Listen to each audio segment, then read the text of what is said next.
It's the same idea. Life is suffering. Right. Indisputable. What do you do about that? You voluntarily accept it and then strive to overcome the suffering that's a consequence of that. And you do that for you, and you do that in a way that makes it better for other people. That works. And one question might be, well, how well does it work? And the answer is, the only way that you can find out is by trying it. No one can tell you how it will work for you. It's the thing that your destiny is to discover that. And you have to make the decisions to begin with, because you can't do this without commitment. You have to commit to it first. That's the act of faith that Kierkegaard was so insistent upon. You have to say, I'm going to act as if being is good. I'm going to act as if truth is the pathway to enlightenment. I'm going to act as if I should pursue the deepest meaning possible in my life. And there's reasons to do none of those. They're real reasons. So it's really a decision.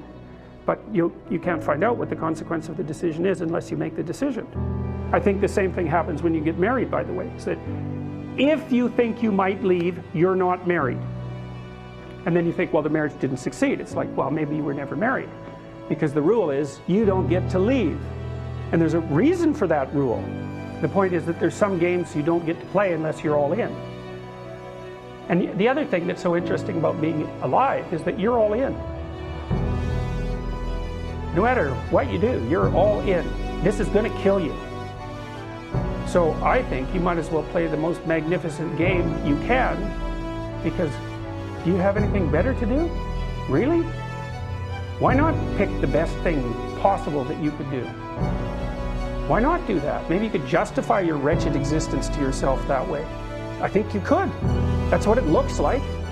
You know, people find such meaning in the responsibilities they adopt. It stops making them ask questions about what life is for. If you have a newborn child, for example, you stop thinking about anything but ensuring that that baby is doing well. And if someone comes along and asks you an existential question about your commitment to that, the right response is, why are you asking me such stupid questions when the answer is right in front of you? And if you can't see it, it's not because life has no meaning, it's because you're blind. I mean, that's what the image of the Virgin Mother and the child is all about. It's like, what's the answer to the meaning of life? Here's an answer. It's like, well, I'm going to criticize that. Well, go right ahead. And it's the same thing with regards to the path of the hero. It's like, it glistens in front of you, and you can criticize it. It's like, fine. Put the cart before the horse, and see how far you get.